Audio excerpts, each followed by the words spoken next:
ধন্যবাদ স্যাৰ। আৰু সকলোকে আসন গ্ৰহণ কৰিবলৈ অনুৰোধ জনালোঁ। থাকোঁ সেয়েহে মই এই অনুষ্ঠানৰ লগত বিশেষভাৱে বা ওতঃপ্ৰোতভাৱে জড়িত হ'ব পৰা নাই। তথাপিও মোৰ খুবেই ভাল লাগে এনেকুৱা ধৰণৰ আমাৰ যিখিনি বহুত লাগি আছে, বহুত কষ্ট কৰি আছে আমাৰ অতি মৰমৰ সৰু ভণ্টি এগৰাকী, যিহেতু অসমী চাবলৈ দেখি আছে, শিৱানী বৰুৱা।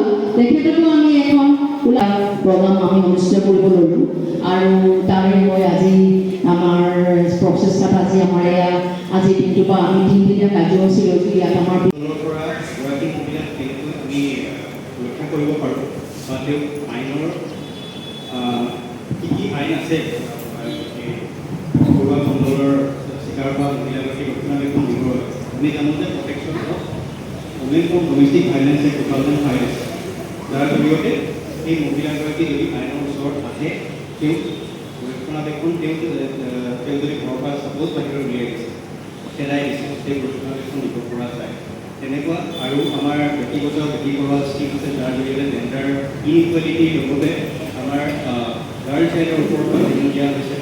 তাৰপিছত আমাৰ প্ৰধানমন্ত্ৰী মাতৃ বন্দনা যোজনা আছে, যাৰ জৰিয়তে যিখিনি প্ৰেগনেণ্ট ওমেন আছে, আমাৰ যদি সেই প্ৰেগনেণ্ট ওমেনৰ ফাৰ্ষ্ট চাইল্ডৰ বিনিময়ত 5,000 টকা দিয়া হয় আৰু ছেকেণ্ড চাইল্ড যদি গাৰ্ল চাইল্ড হয় তেতিয়া 6,000 টকাৰ এটা এককালীন সাহায্য প্ৰদান কৰা হয়।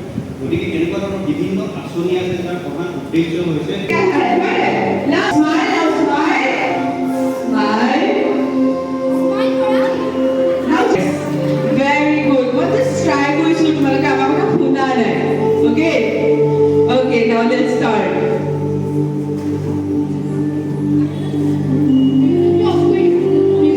মহিলাসকলকে হওক আমি কেনেকৈ আগবঢ়াই লৈ যাব পাৰোঁ, তাৰে আমাৰ এই গ্ৰুপটোৱে হয়।